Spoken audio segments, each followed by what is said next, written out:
You're listening to the Jōrni Podcast. Have you tried the emotional freedom technique or meditative breathwork? This and more is coming up in today's episode. Hi, I'm Petra Brunbauer, and with decades of experience with sadness, pain, anxiety, and stress, I finally figured out how to leave all that behind.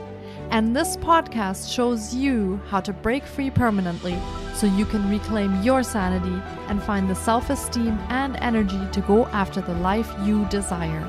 With real talk about mental health, holistic healing, and the tough journey of coming out the other end. This is the Jōrni Podcast. Welcome to today's episode, and I'm excited to introduce Jennifer Caputo to you. As a wellness coach and energy healer, Jennifer teaches adults and children how to uncover the root of their suffering and how to face challenges and trauma with courage and resilience. A New Jersey Teacher of the Year finalist and Sussex County Teacher of the Year, Jennifer combines wellness modalities with 25 years in education and child development, supporting moms, dads, and kids through integrative mind-body techniques that open pathways to their truth, recovery, and wellness. Jennifer enjoys nothing more than guiding clients through the transformational experience of personal excavation and the release of limiting beliefs by connecting them to their true essence through breathwork, tapping, and NLP coaching techniques. Shedding layers of fear, guilt, worry, shame, anxiety, social conditioning, ancestral programming, and trauma help to clear the nervous system of energy blockages and to shift the body into a state of joy and peace, allowing her clients to feel lighter and brighter. Jennifer is the host of the Shift for Wellness podcast and the founder of Calm and Cool School, a family energy practice that teaches parents and kids how to control daily stress and anxiety so they can experience a calm and cool school day from the time they wake up till the time they hit the pillow. Here's my interview with Jennifer Caputo.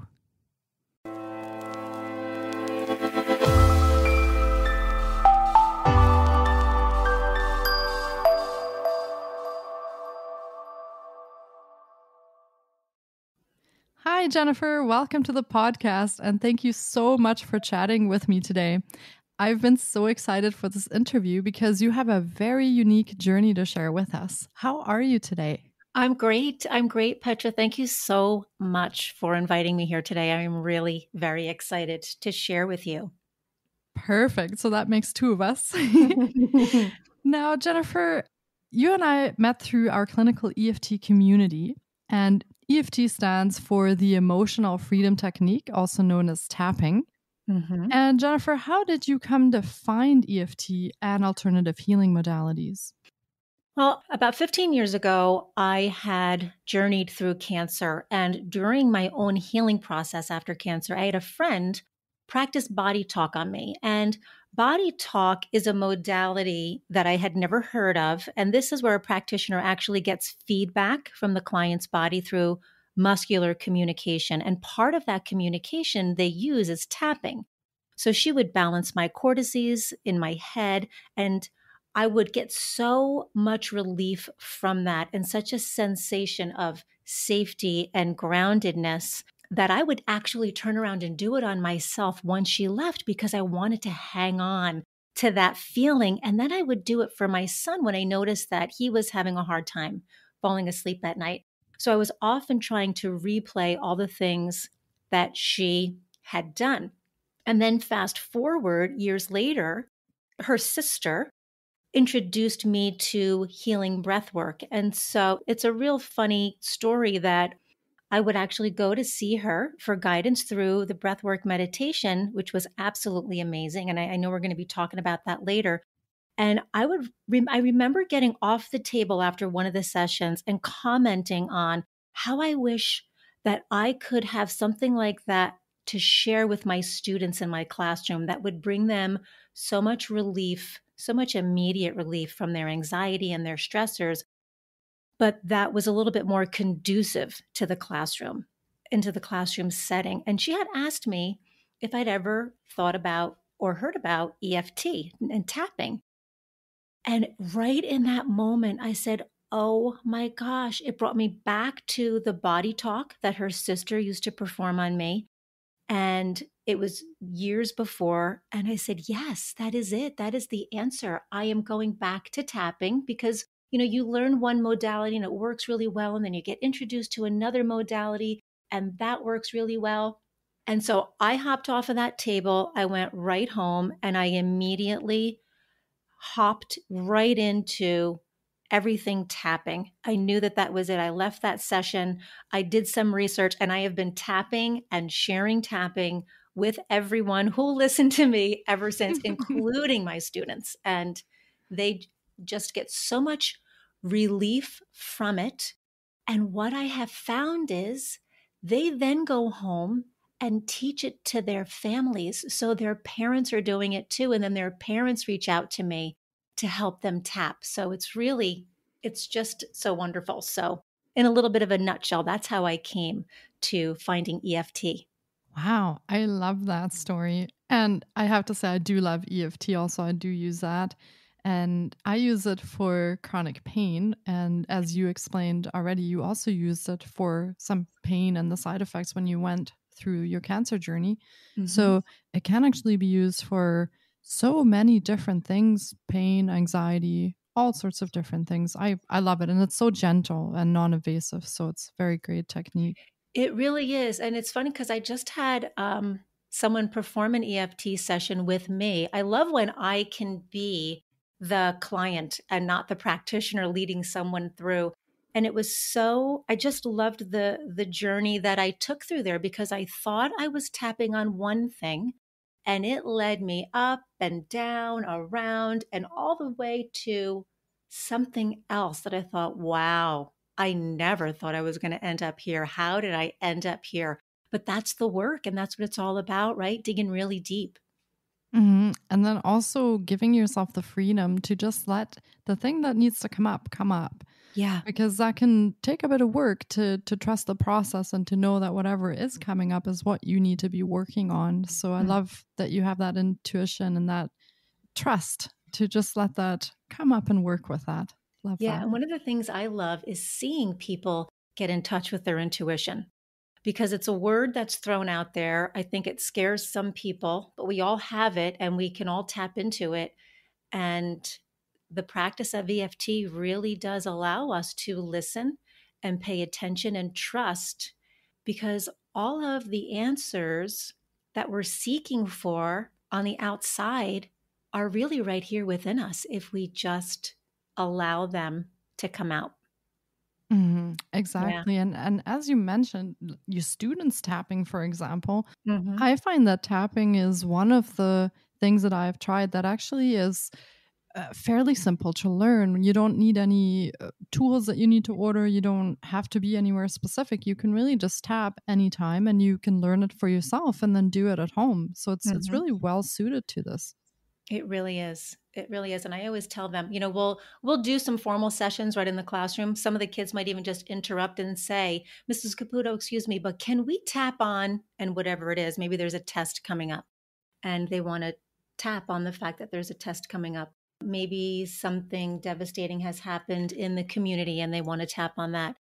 But whatever it is, I always let them know, I don't know what's happening inside of you when you're with me. And so if there is something and you don't feel comfortable enough to tap in the classroom, just excuse yourself, sign out and go to the bathroom. When you go into that bathroom and you go into that stall, nobody knows what you're doing in there. Go in, do a little round of tapping, get yourself centered, get yourself grounded and clear, and then come on back. And they do that and they love it. And they love having the permission to do that. Wow, what an amazing way to work within your classroom. I don't know many people that work like that, especially in the public school system. So thank you so much for the work that you're doing because I think it's very needed, especially for children also.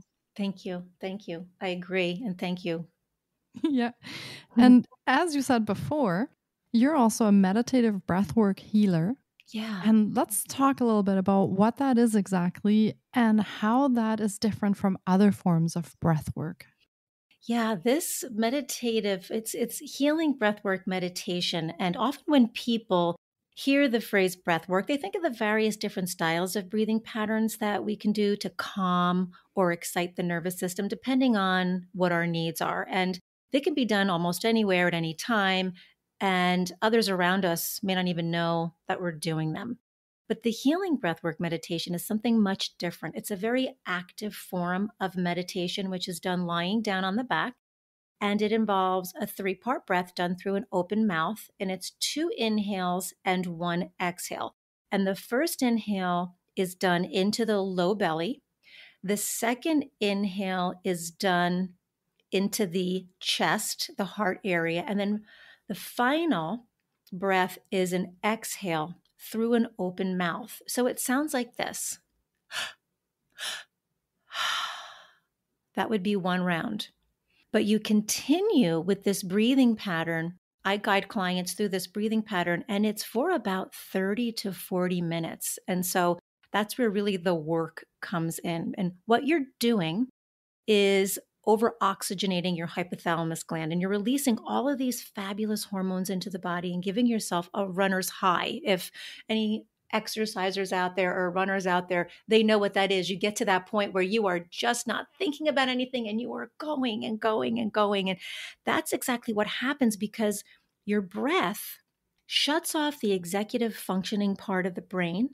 It quiets that part of the brain that's always speaking to us, and it's always telling us what to do and what not to do and how to do it. And it's allowing, because it's relaxing the executive functioning part of the brain, it's allowing those parts of the brain that never get the chance to speak with each other to speak and to connect. And what ends up happening is that the things that we have stuffed down throughout our lives, like we're just pushing it down and pushing it deeper down, like worries and guilt and fear and loss, social conditioning, and even most often, the ancestral programming that we've been born into this world with. You know, we didn't ask for it, but here we are, right? They begin to emerge and they begin to come to the surface, and not all at once, but they just begin to make themselves aware of what's actually deep inside of us. So that once we're aware of those things, and we can begin to heal what we've pushed down deep inside of us, consciously or unconsciously. You know, it's like that. I don't have time to do that right now because I have to do this. I can't deal with that right now because I have to do this. And we've been doing that since we have been little. It can be, it's a very active experience. So your body can go through lots of different sensations as energy moves through you. Your hands might tend to cramp up. So I often like to have my clients hold stones to ground them, and it gives them something to hang on to, because our hands are our extension to the heart. And if our heart is closed off, that energy is trying to get out through our hands, but our body is hanging on to it. So it's trying to get out, it's trying to release.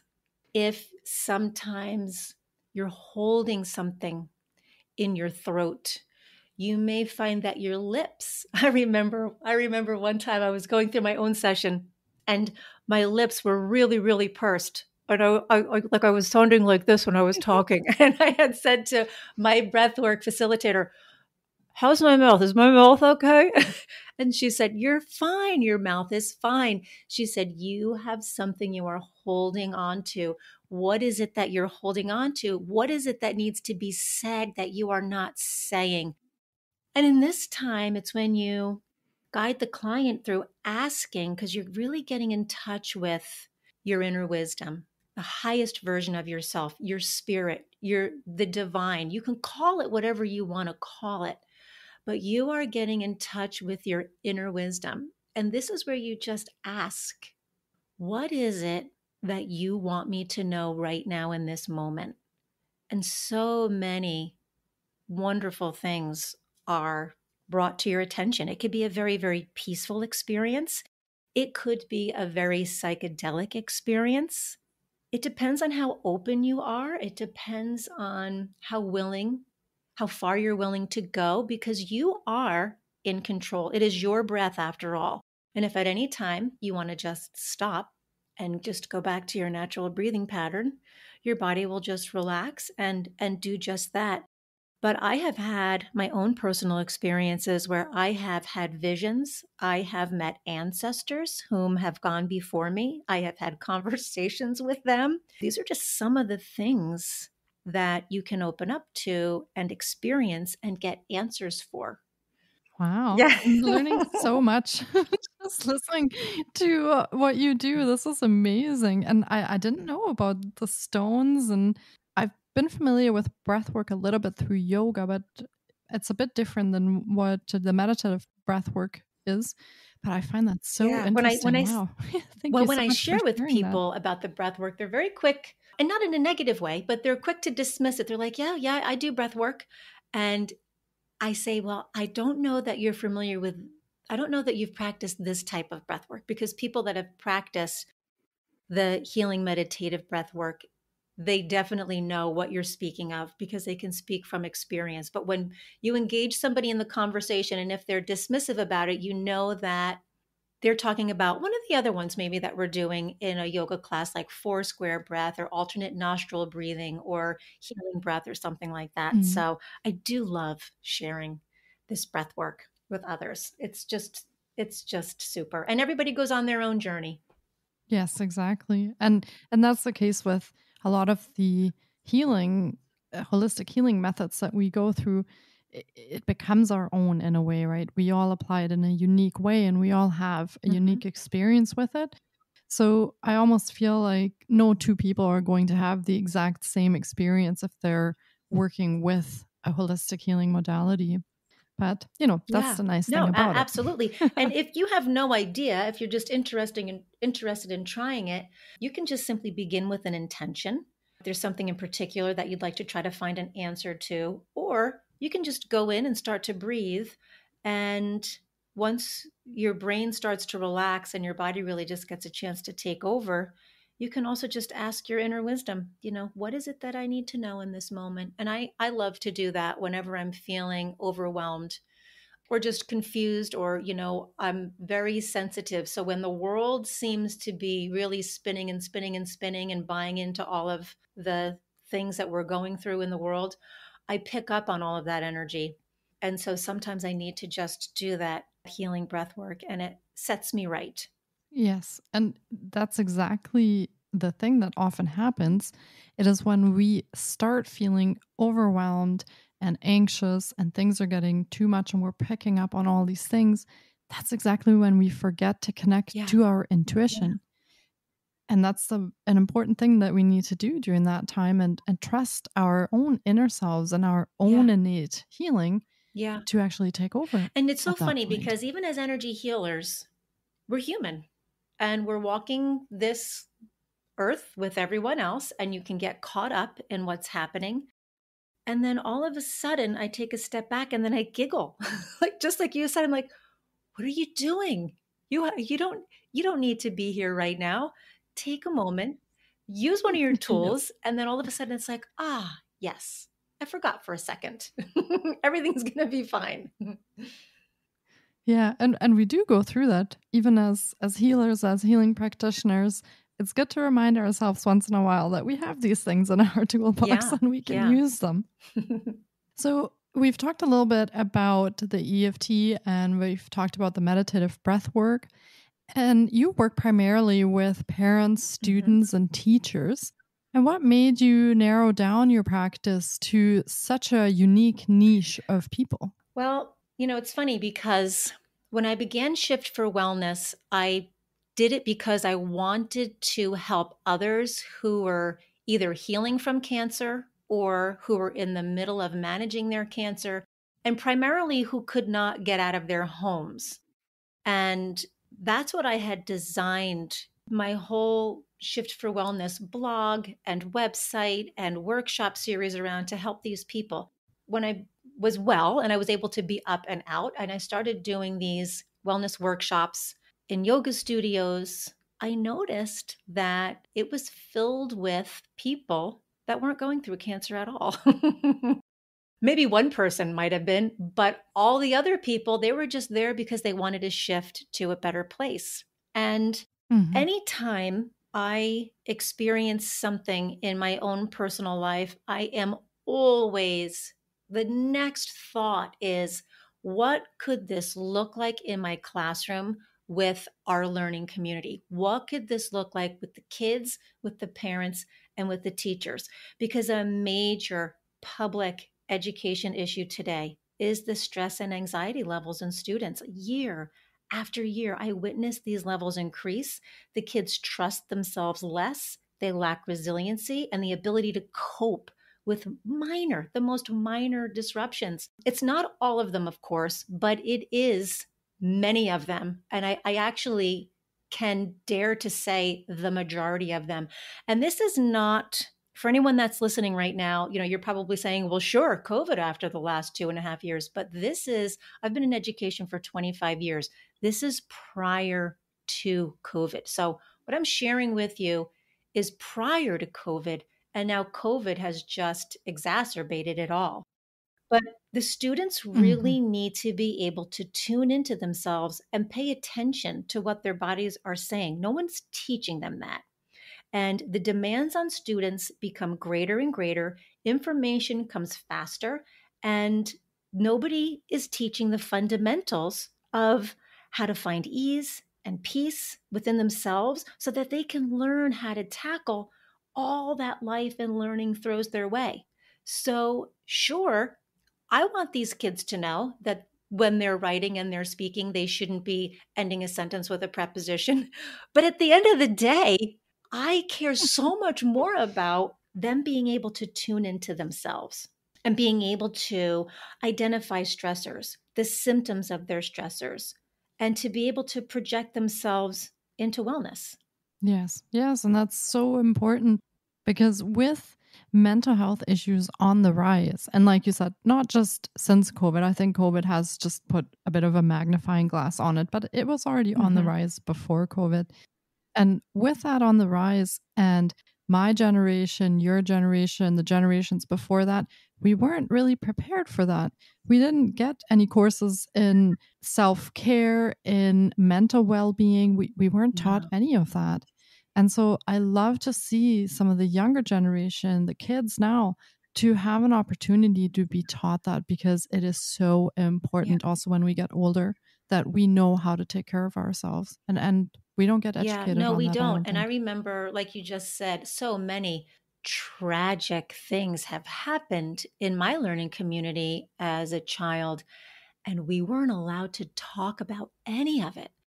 And not to our Mhm. parents and not to our teachers, certainly. But fortunately, we do have guidance counselors now. We've got schools that are equipped with social workers and school psychologists. But I still find that they are skilled in clinical, but they're not skilled in healing modalities. And so I love it because our district is Mhm. very progressive and they're constantly coming to me and asking me to run EFT sessions and healing breathwork sessions with the kids after school, yoga sessions, and so I do love that. The poor teachers as well. I mean, they're going through an awful lot, and these skills really benefit them. And when the teachers even take a moment to breathe and to be mindful, they're able to address situations in the classroom with a whole lot more clarity and even with greater productivity.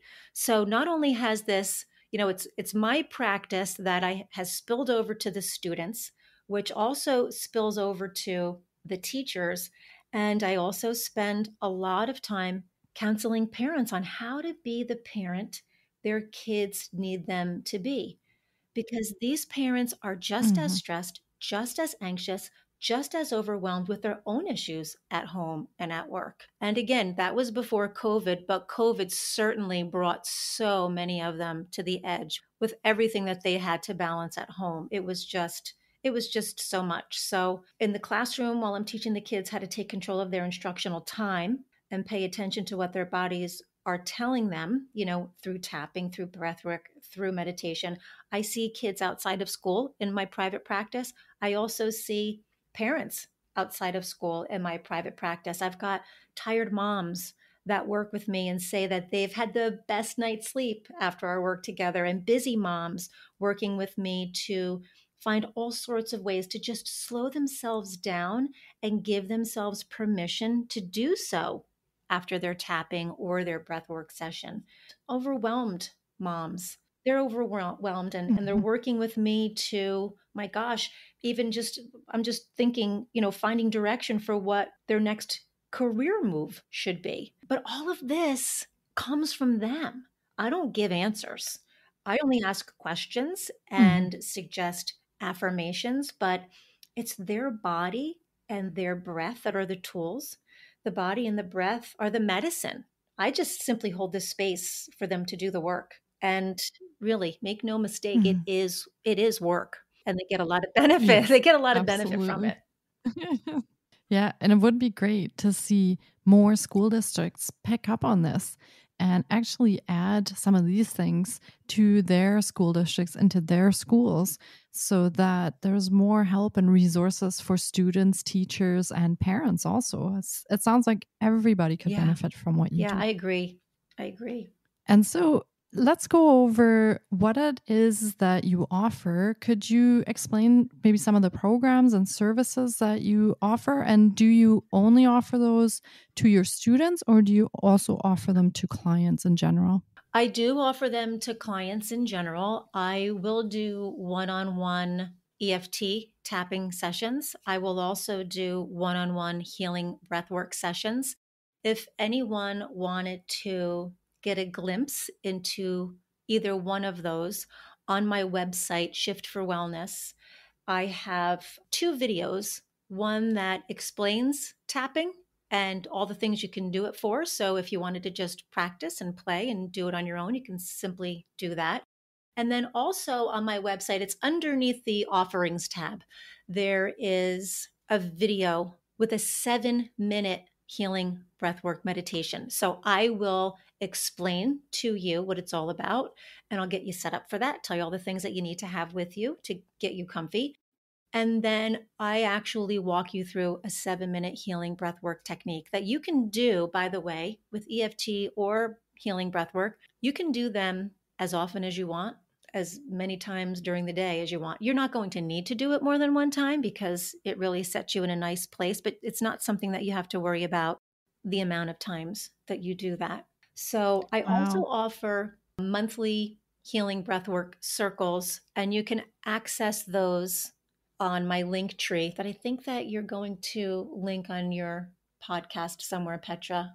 Yes, we're going to put all of your offerings into the show notes. So that's where our listeners can find all of that information after. So I made it a little bit easier. So there's a little tab there that clicks healing monthly breathwork. And of course, when you do it as a group, it's all through Zoom. And when you do it as a group, it's much less expensive by just coming on. It's the same exact practice. You're getting the same practice. It's just that you're doing with a lot of other people. Nobody sees anyone because you could always mute your camera, but everybody's too busy breathing to be looking at anyone.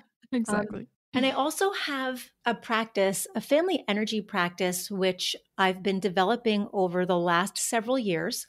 And I am just getting it ready to launch. I just had a pilot program with several families, and they were very, very happy, very, very excited about it, and met with tremendous, oh my gosh, so much transformation. It was just super. It's called Calm and Cool School. And there's also a link to that on the link tree that you'll see. And Calm and Cool School is all about lessening the overwhelm throughout the school day. So it's just me teaching parents and students how to control the anxiety and their stressors so that they can have a very calm and cool school day, which leads to a school week, a school month, a school year. So it is a library of affirmations, affirmation posters, affirmation coloring pages. It's a library of mindful meditations. There are MP3s to download for you to listen, and also scripts that you can download so you can also read off on your own if you would like. There is breath work. It's not the healing meditative breath work, but it's 10 various different types of breath work. And there are about 30 different EFT tapping scripts available. Videos, tutorial videos that explain each and how to make your way through them, and that explain what meditation is all about. And, so many people, it debunks a lot of myths of meditation as well, so people can meet with more success. And different families use it in different ways. They will just pop on whatever it is they need. They'll just click, click, click and use them in whatever way they feel that works for them. Otherwise, I've actually designed a plug and play calendar. There are 10 different calendars for 10 weeks. Marking periods are usually, in the US, marking periods are usually 10 weeks long. So I'm just taking you through 10 weeks because once you go through those 10 weeks, it's it's something that you get to make your own. So you'll find what's going to work best for you. And then you can use those over and over again, however you see fit throughout the rest of the school year. But I've broken the school day down into 4 different sections. So it's every week has a theme. It's got a weekly affirmation. It has a weekly mindfulness practice. And the morning opens up with a grounding practice. There is a little gratitude journal activity. And then I suggest, based on whatever the weekly theme is, I'm suggesting an EFT practice, a mindful meditation practice, and a breathwork practice. And you don't have to do all 3. You can just do one. There's also a little space there for what you had for breakfast. And I do not make it a practice to talk about food with anyone because it is very controversial. So I don't do it. But if things are still not going the way that you would hope them to be moving in the right direction, your right direction, if there's still anxiety, if there's still overwhelm, and you're putting all of these things in place, then it's time to look at the food. It's time to look at the food and what it is you're putting into your body, because there's answers there as well. That's a good point. It's just so true. And I could say that because I've done that work myself and I've experienced it myself. So I do feel comfortable to be able to talk about it. The day is also broken down into how to maintain it. So now we're at school. So how are you going to advocate for yourself? When are you going to leave to breathe, to tap, to meditate? If your teacher or your guidance counselor or the school nurse isn't going to give you time or space to do that, how can you get it done throughout your school day? And then you come home and you reset. It's the same modalities that you're playing with. And then, of course, when you're at school, you're noting what you had for lunch and what you had for your snack. When you come home, you're resetting and we're talking about what you had for dinner. And then it's the evening. We're doing a gratitude journaling again, just 3 things that you're grateful for the day.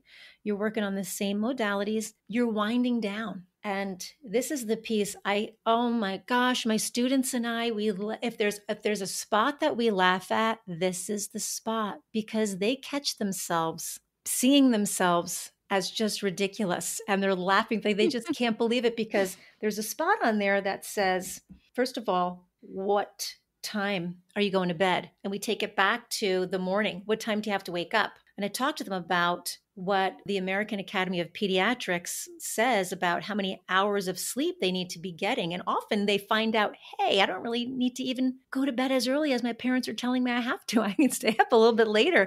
But we do then note, well, whatever time that is, you need to shut your device off an hour before. Devices are off an hour before. And they look at me, their eyes are wide open. And they don't know what to do with that information. And they say, well, what am I supposed to do when my device is off? And so on the calendar, I give them some advice. Like, these are all the different things you could be doing with your device that's off. Some people need that calendar.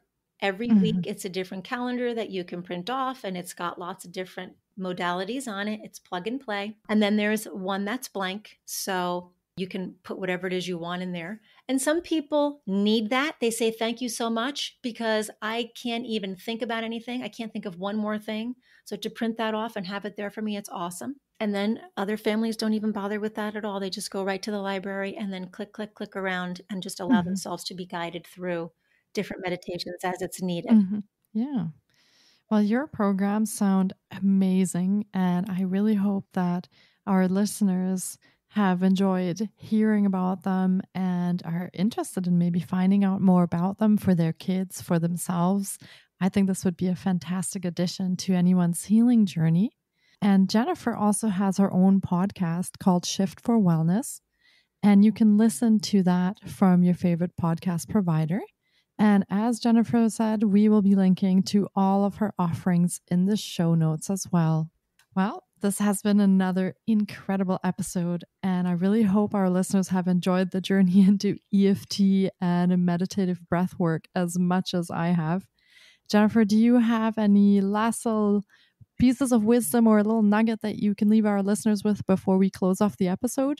Oh my goodness. The only thing I can say is thank you so much. If you're still with us, thank you so much for listening all the way to the end. And I do hope that you give yourself the gift of a little EFT practice or a little healing breathwork practice, because it is incredibly transformative and you will find a lovely sense of release, which I think we could all use at this time. Yes, Thank you absolutely. for listening. And thank you for having so me, much. Petra. Thank you. It's been a wonderful episode. Thank you so much for your time and have a lovely rest of your day. Take care, Jennifer. Thank you, Petra. You too. Thank you so much for taking time out of your day to listen in. If you enjoy the Jōrni Podcast, please subscribe, share on social media, and leave us a review. And be sure to get your copy of our brand new ebook called Break Free. Sending you love and courage, and see you next week. Until then, you can find us on Facebook, Instagram, and the Jōrni blog.